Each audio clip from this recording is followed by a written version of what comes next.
নমস্কার, শান্তন টিভির পর্দায় আপনাদের সকলকে স্বাগত। সাথে আছে আমি দীপান্বিতা। চোখ রাখবো বিস্তারিত সংবাদে।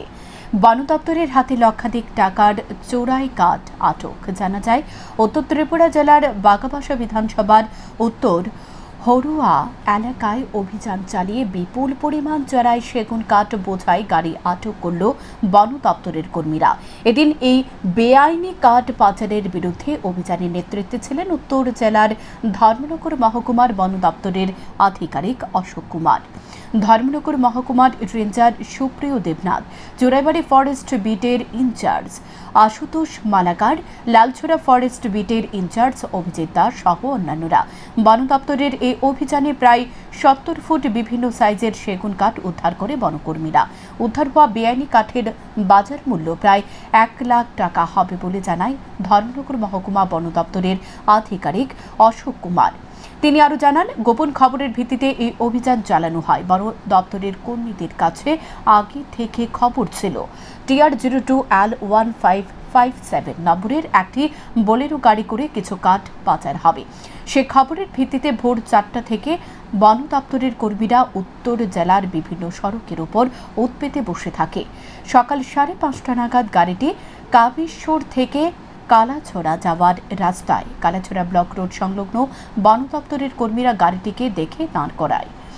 গাড়ি চালক গাড়ির গতি বাড়িয়ে দিয়ে পালানোর চেষ্টা করে, কিন্তু উত্তর হরুয়া এলাকায় যেতে গাড়িটি উল্টে যায়, কিন্তু গাড়ির চালক সুযোগ বুঝে পালিয়ে যায়। গাড়ি থেকে প্রায় 70 ফুট বিভিন্ন পরিমাপের সেগুন কাঠ উদ্ধার হয়। তারপর ঘটনাস্থল থেকে কাঠ বোঝাই গাড়িটি নিয়ে যাওয়া হয় জেলা বন দপ্তরের কার্যালয়ে, যার বাজার মূল্য আনুমানিক লক্ষাধিক টাকা হবে বলে জানান তিনি। তবে এই কাণ্ডে জড়িত কাউকে গ্রেপ্তার করা হয়নি, যদিও বন আইনে একটি মামলা নিয়ে তদন্ত শুরু করেছে। তাদের ধারণা, উদ্ধারকৃত কাঠগুলো কোনো সংরক্ষিত বনাঞ্চলের কাঠ মাফিয়ারা অবৈধভাবে মজুত করে রেখেছে। সুযোগ বুঝে আসামি পাচার করার উদ্দেশ্য ছিল।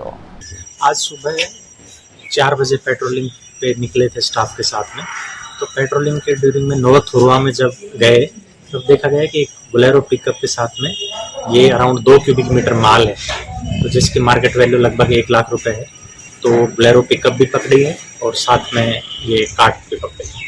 বুধবার রাজধানীর বাণী বিদ্যাপীঠ বিদ্যালয়ে এনএসএস শিবিরের সমাপ্ত অনুষ্ঠান অনুষ্ঠিত হয়। উপস্থিত ছিলেন সাংসদ রাজীব ভট্টাচার্য। তিনি অনুষ্ঠানে উদ্বোধন করে সংবাদ মাধ্যমকে এক সাক্ষাৎকার দিয়ে বলেন, এ ধরনের শিবিরের মাধ্যমে ছাত্রছাত্রীদের সামাজিক শিক্ষায় শিক্ষিত করা যায়। ছাত্রছাত্রীরা পরিবেশকে কিভাবে রক্ষা করবে সে বিষয়ে অবগত হয়। সেদিকে গুরুত্ব দিয়ে বাণী বিদ্যাপীঠ বিদ্যালয়ে 7 দিন ব্যাপী শিবির অনুষ্ঠিত হয়। গত 7 দিনে রক্তদান শিবির থেকে শুরু করে বিভিন্ন কর্মসূচির অনুষ্ঠিত হয়েছে। এ ধরনের কর্মসূচি গ্রহণ করার জন্য উদ্যোক্তাদের ধন্যবাদ জানান সাংসদ রাজীব ভট্টাচার্য। আজকে বাণী বিদ্যাপীঠ স্কুলের উদ্যোগে এনএসএস এর 7 দিন ব্যাপী যে স্পেশাল ক্যাম্প এখানে সংগঠিত হয়েছে, আজকে তার সমাপ্তি দিন। এবং এই বিগত 7 দিন ধরে যারা রয়েছেন ছাত্রছাত্রীদের মধ্যে, সেখানে তাদের নিয়মবর্তিতা থেকে শুরু করে বিভিন্ন কর্মসূচি, ব্লাড ডোনেশন ক্যাম্প থেকে শুরু করে যে পুঁথিগত শিক্ষাই নয়, তার পাশাপাশি সামাজিক শিক্ষা এবং আমাদের এই পরিবেশকে রক্ষা করা, এই যে শিক্ষাদান, এইটা এই এনএসএস ক্যাম্পের মাধ্যমে এই 7 দিন ধরে স্টুডেন্টদের মাধ্যমে সেটা এখানে রাখা হয়। এবং তার মানে পক্ষে সেখানে সমাজের অনেক কাজ, সামাজিক কর্মসূচিতে অংশগ্রহণ করার জন্য উদ্বুদ্ধ করা হয় এবং তাদেরকে প্রশিক্ষণ দেওয়া হয়। তো অ্যাওয়ারনেস করা হয়। বিভিন্ন যে আমাদের সমাজের বিভিন্ন কর্মসূচি আছে সেগুলিতে যাতে ছাত্রছাত্রীরা পুঁথিগত বিদ্যার পাশাপাশি যাতে সমাজকে রক্ষার এবং পরিবেশকে রক্ষার জন্য তারা এগিয়ে আসে, তার জন্যই এই ক্যাম্পের আয়োজন করা হয়েছে। বর্তমান সরকার নেশার বিরুদ্ধে যুদ্ধ ঘোষণা করেছে, নেশা মুক্ত ত্রিপুরা গড়ার জন্য স্লোগানও তুলেছে। অথচ প্রতিদিন নেশা কারবারিদের দৌরত্ব বেড়ে চলেছে। তাই এবার পুলিশ প্রশাসনের উপর থেকে আস্থা হারিয়ে রাস্তায় নামছে জনগণ। আগরতলা শহরের মধ্যে নেশা কারবারিদের নিরাপদ জায়গা হলো রাজধানীর রামনগর, রাজনগর এবং জয়পুর এলাকা। প্রতিদিন দুপুর থেকে এলাকায় নেশা কারবারিদের দাপাদাপি শুরু হয়। ঘরে ঘরে যুবক যুবতী নেশার প্রতি আসক্ত বাড়ছে, পরিস্থিতি ক্রমশ অবনতি হচ্ছে, আইন শৃঙ্খলা প্রশ্নের মুখে পড়ছে। তাই দক্ষিণ রামনগর নজরুলপাড়া এলাকার কিছু সচেতন নাগরিক বৈঠক করে সিদ্ধান্ত নেয় যাতে এলাকায় কোনো রকম নেশা কারবারে আর মাথা চারা দিতে না পারে। তার জন্য তারা সতর্ক থাকবে এবং কেউ এলাকায় নেশাদ্রব্য বিক্রি করতে পারবে না। সচেতন নাগরিক নেশার বিরুদ্ধে যুদ্ধ ঘোষণা করার পর এবার চোখ রাঙাতে শুরু করেছে নেশা কারবারিরা। এর মধ্যে রয়েছে কালু মিয়া এবং মামুন মিয়া। তারা এলাকার কুখ্যাত নেশা কারবারি। তারা দুজন এলাকায় সচেতন নাগরিকদের পাত্তা না দিয়ে নেশা সামগ্রী বিক্রি করে চলেছে। প্রতিদিন দুপুর থেকে দীর্ঘ রাত পর্যন্ত বহিরাগত যুবকরা তাদের বাড়ি ঘরে আসা যাওয়া করছে। তারপর এলাকাবাসী ঐক্যবদ্ধ হয়ে মামুন মিয়ার বাড়িতে যায়। তখন মামুন মিয়া এলাকাবাসীকে বিভিন্নভাবে আক্রমণ করার হুমকি দেয় বলে অভিযোগ। শুধু তাই নয়, বাড়িঘর আগুন দিয়ে পুড়িয়ে দেওয়া হবে বলে পাশের বাড়ির এক সচেতন মহিলাকে হুমকি দিয়েছে বলে অভিযোগ। এক মহিলা জানায়, স্থানীয় যুবক সমাজ ক্লাব এলাকার ঘরে ঘরে শিশুরা পর্যন্ত নষ্ট হয়ে পড়েছে এর নেশার কারণে। শিশুদের ভবিষ্যৎ অনিশ্চিত, আগামী দিন তাদের জীবন কিভাবে রক্ষা হবে তা নিয়ে চিন্তিত। এখনই তারা ঘরের বিভিন্ন সামগ্রী বিক্রি করে নেশা সামগ্রী ক্রয় করছে। তাদের বাধা দিলে পরিবারের লোকজনদের উপর আক্রমণ করছে। পুলিশ যদি অভিযুক্ত মামুন মিয়া এবং কালু মিয়ার বিরুদ্ধে ব্যবস্থা না নিয়ে তাহলে এলাকার পরিস্থিতি নিয়ন্ত্রণের বাইরে চলে যাবে। বড়সড় অপরাধমূলক ঘটনা সংঘটিত হতে পারে বলেও আশঙ্কা করছে এলাকাবাসী। এখন দেখার বিষয় পুলিশ কি ব্যবস্থা গ্রহণ করে। এরপরে যদি কোনো নেশা বিক্রি হয় বা আমরা ধরতাম পারি, আমরা ডিসিশন নিছি যে তারা বাড়িঘর আমরা ভাঙচুর করে আগুন লাগাই দেবো এবং এলাকাতে উচ্ছেদ করে দেবো। মানে আপনারা বাধ্য হয়ে আইন হাতে তুলে নেবেন? বাধ্য হয় না, বাধ্য করাইলে বাধ্য হয় না, বাধ্য যদি করা যদি এমনি ভালো হয়ে যেত আমরা এটা দিতাম না। বাধ্য যদি করা, আর যদি পুলিশ যেমন আজকে তো বুঝলেন দাউলে আইসিন, যদি একটা লোকের একটা কুক দিত তাহলে বাকি যারা 20-50 জন আছেন তারা ছেড়ে দিল না। বুঝলেন, আপনারা কি মনে করেন পুলিশ সঠিক ভূমিকা নিব? আশা করি সঠিক ভূমিকা নিব। আর সঠিক ভূমিকা না নিলে আমরা এখানে হেডকোয়ার্টার আছে, আমরা হেডকোয়ার্টারে ডেপুটেশন দেবো। হ্যাঁ, হেডকোয়ার্টারে যদি না দিয়ে আমরা বলবো বিধায়ক তো আসোই, বিধায়কের কাছে আমরা কাগজ দেওয়া হয়েছে, সব কিছু কথাবার্তা হয়েছে। বিধায়ক আমরা আশ্বাস দিয়েছে তোমরা নামো, তোমরা সাথে আমরা আসি। নেশার টাকার জোগাড় করতে এবার স্বয়ং কালী ঠাকুর ঘর সহ শিক্ষালয়ে হানা দিল চোরের দল। ঘটনা বিশালগড় থানাধীন বাইদ্যার দিঘি শক্তি মাতা সংঘ কালী মন্দিরে ও PM শ্রী বাইদ্যার দিঘি HS স্কুলে। প্রথম ঘটনাটি সংঘটিত হয় স্বয়ং কালী ঠাকুর মন্দিরে। কালী মন্দিরে দরজায় ভেঙে ভিতরে প্রবেশ করে প্রণামী বাক্স ভেঙে সমস্ত টাকা চুরি করে নিয়ে যায়। এই কালী মন্দিরটি ছিল এলাকার সনাতনীদের দীর্ঘ বছর পুরনো ঐতিহ্যবাহী মন্দির। সেখানে মানুষ তার নিজের আশা আকাঙ্ক্ষা সমস্ত কিছুই মাকে প্রণাম জানিয়ে নিবেদন করে। এই কালী মন্দিরে চুরির ঘটনা এলাকায় আতঙ্ক সৃষ্টি হয়েছে। দ্রুত ঘটনায় জড়িত অভিযুক্তদের গ্রেপ্তারের দাবি জানিয়েছে এলাকাবাসী। দ্বিতীয় ঘটনাটি PM শ্রী বাইদ্যার দিঘি HS স্কুলের মিড ডে মিলের ঘরে। বুধবার প্রাতঃবিভাগের শিক্ষক শিক্ষিকারা স্কুলে এসে দেখতে পায় মিড ডে মিলের ঘরে তালা ভাঙা অবস্থায় পড়ে আছে। শিক্ষক শিক্ষিকাদের কাছ থেকে জানা যায় স্কুলে চোরের দল হানা দিয়ে 40টি ল্যাপটপ ও ট্যাবলেট নিয়ে যায়। তবে মণ্ডল সভাপতি অভিযোগ ব্রাউন সুগার সহ একাধিক নেশায় আসক্ত যুবকরা তাদের নেশার টাকা জোগাড় করতে এলাকায় এই সমস্ত চুরির ঘটনা সংঘটিত করেছে। নেশায় বর্তমান সমাজ ধ্বংসের পথে। স্কুলে চুরি হয়েছে এবং ইদানিং আগামী গেছে কালকে হয়েছে এবং কালী মন্দিরে কিছুদিন আগে চুরি হয়েছে এবং আগামী গেছে কালকে চুরি হয়েছে। প্রত্যেক বছরই চুরি হয়, প্রত্যেক বছর 2-3 বার চুরি হয়। স্কুলও ইদানিং 2বার হয়েছে, 2বার পর 2বার হয়েছে। স্কুলও গেছে কালকে হয়েছে এবং মন্দিরও হয়েছে। কি নিছে মন্দির থেকে? মন্দির থেকে টাকা নিছে, ক্যাশ ব্যাংক ব্যাংকে। সেটা এটা কোন মন্দির? বাদী শক্তিমাতা সংঘ। মানে কি প্রতিনিয়ত এই এলাকায় প্রায় সময় চুরি হয়, মন্দিরে প্রায় সময় চুরি হয়। পুলিশের টহলদারি আছে?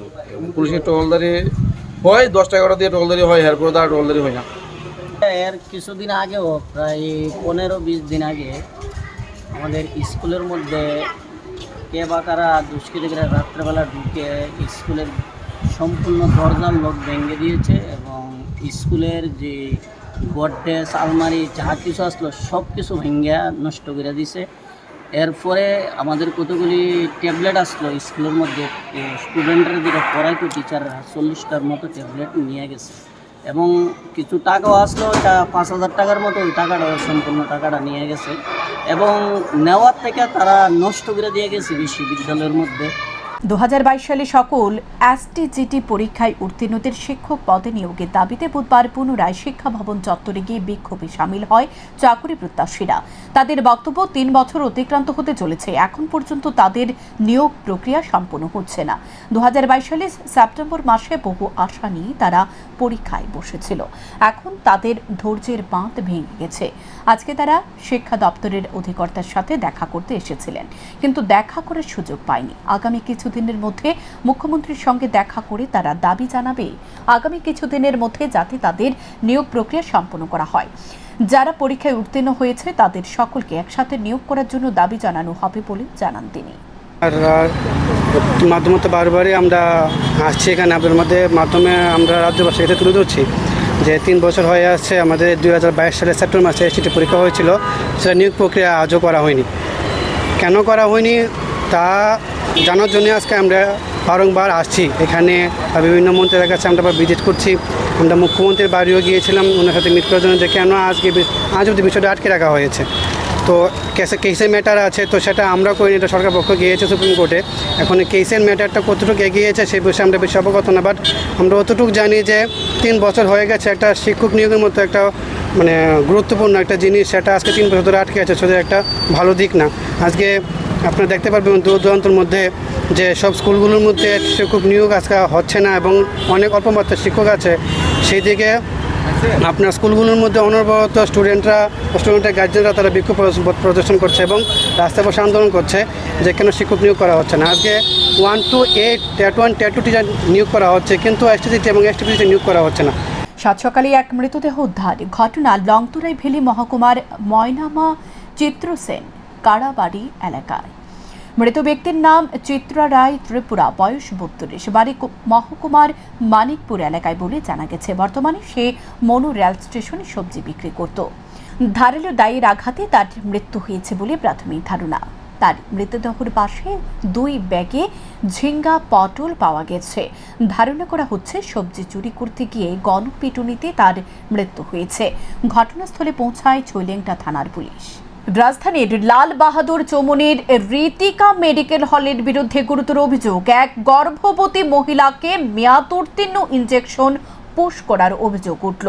জানা যায় মরচমনি এলাকার সৌরভ দেব তার স্ত্রী রুবিতা দেবকে একটি ইনজেকশন দেওয়ার জন্য লাল বাহাদুর চৌমুহনীর ঋতিকা মেডিকেল হলে নিয়ে আসে। সেখানে পুলিশ SH75 নামক একটি ইনজেকশন ক্রয় করে, যার মূল্য 1487 টাকা। কিন্তু এই ইনজেকশনের মেয়াদ না দেখে রোগীর শরীরে পুশ করে দেওয়া হয়। পরবর্তীতে সৌরভ বাবু দেখতে পান ইনজেকশনটি মার্চ মাসে মেয়াদ উত্তীর্ণ হয়ে গেছে। এদিকে ইনজেকশন পুশ করার কয়েক মিনিটের মধ্যে গর্ভবতী মহিলায় অসুস্থ হয়ে পড়েন। তারপর সৌরভবাবু থানায় মামলা করার পরও পুলিশের দেখা না পেয়ে ক্ষোভ প্রকাশ করেছেন। তিনি বলেন ওনার স্ত্রীর যদি কোনো সমস্যা হয় এর জন্য দায়ী হবে এই মেডিকেল হল। মামলা দায়ের করা হবে তাদের বিরুদ্ধে। প্রসঙ্গত কিছুদিন পূর্বে বিশালগড় কাউন্সিলরকে মেয়াদ উত্তীর্ণ ইনজেকশন দেওয়া হয়েছিল, কিন্তু তারপরেও প্রশাসনের কুম্ভ নিদ্রা ভাঙেনি। একের পর এক ঝুঁকিপূর্ণ ঘটনা ঘটে চলেছে।